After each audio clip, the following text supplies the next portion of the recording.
welcome back to my channel. This is me again, Teacher Pauline, and today, let's talk about the arts in the Philippines. Art and architecture. During most of the Spanish colonial period, the art and architecture of the Philippines were strongly influenced by the patronage of the Roman Catholic Church. Most art emphasized religious iconography. The church commissioned local craftspeople, often skilled Chinese artisans, to construct provincial stone churches with bas-relief sculpture and to carve santos or statues of saints and other devotional icons in wood and ivory. The edifices, statues, and paintings of the period show Chinese and Malay modifications of Spanish Baroque, an elaborate and detailed style. Philippine painters began to explore secular themes in the mid-1800s. The painters Juan Luna and Felix Resurrection Hidalgo produced works in the Romantic and early Impressionist styles, achieving recognition in Europe. Painters of the early 1900s, notably Fernando Amorsolo, Fabian de la Rosa, and George Pineda, produced romanticized landscapes, genre scenes, and portraits. In the late 1920s, Victorio Edades, an American-trained painter, infused modernism into the Philippine art world. Many Philippine painters who were influenced by American and European modernism also experimented with it to reflect Philippine realities, such as Carlos Francisco, Arturo Luz, Anita Magsaysayho, Vicente Manansala, and Hernando Ocampo. Lee Aguinaldo and Fernando Zobel de Ayala achieved international recognition in the 1960s and 1970s. Sculpture took on secular themes in the early 1900s. The major Filipino sculptor of the American colonial period was Guillermo Tolentino, who trained in classical sculpture in Rome. In the 1950s, Napoleon Abueva pioneered modernism in Philippine sculpture. Many talented sculptors were active in the following decades, notably Eduardo Castrillo, whose large welded metal sculptures are displayed in Manila's Memorial Park.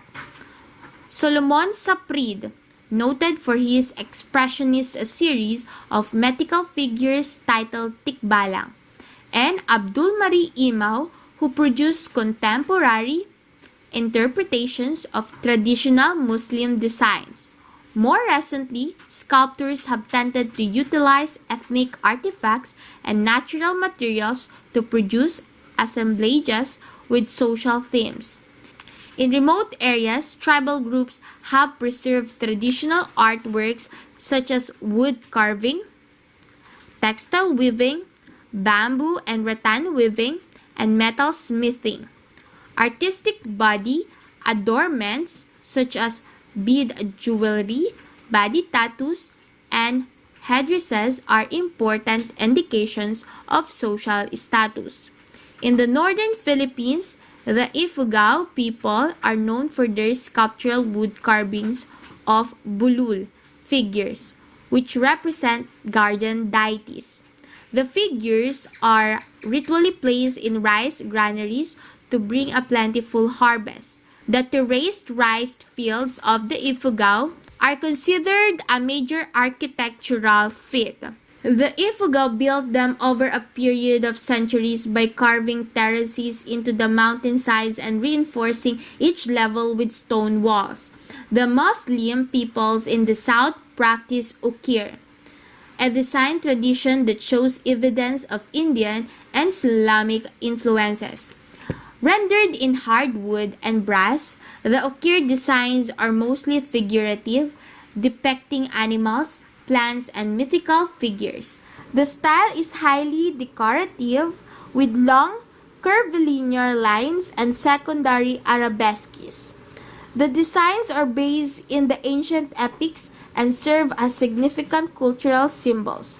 An important motif of the Maranaos is the Sarimanok design, depicting a bird holding a fish in its beak or talons.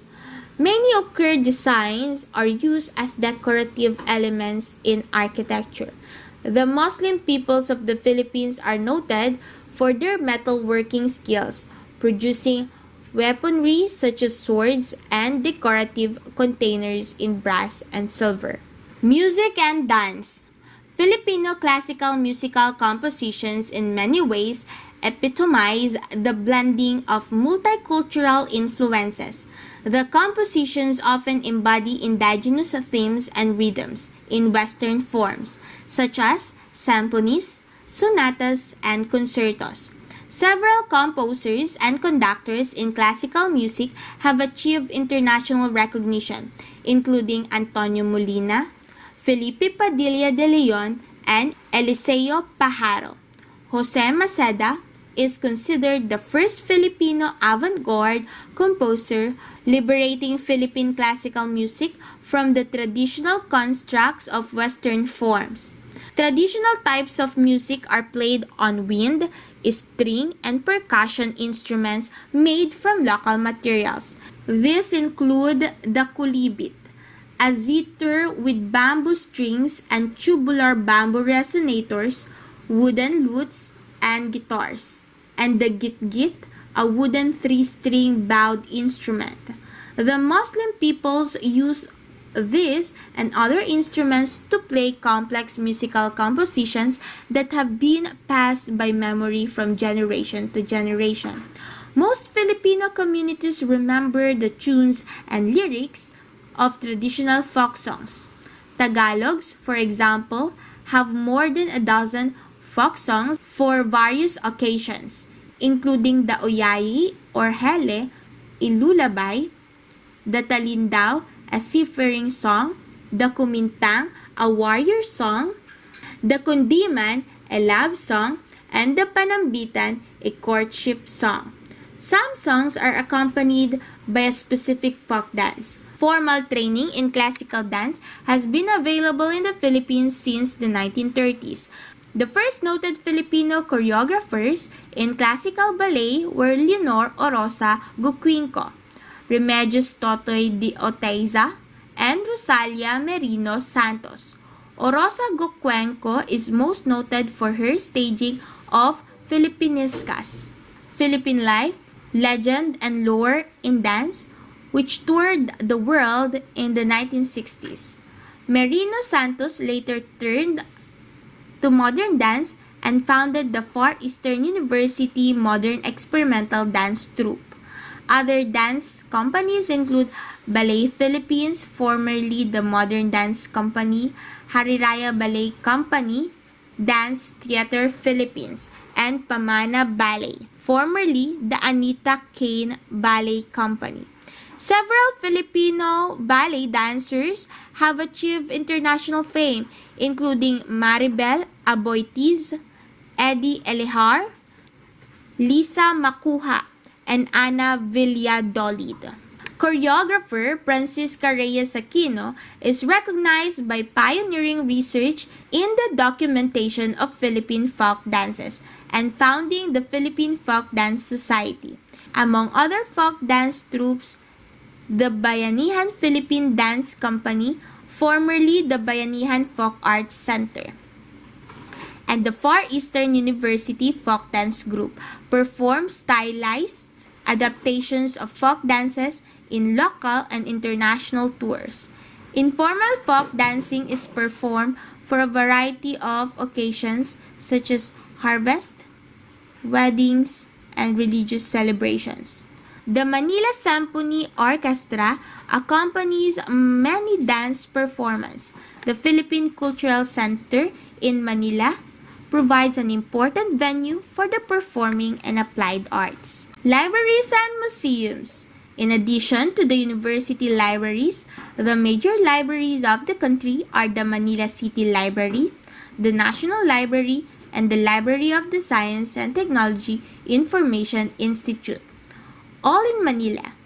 The Lopez Memorial Museum and Library in Pasay has collections of paintings by major Filipino artists as well as the letters and manuscripts of Jose Rizal.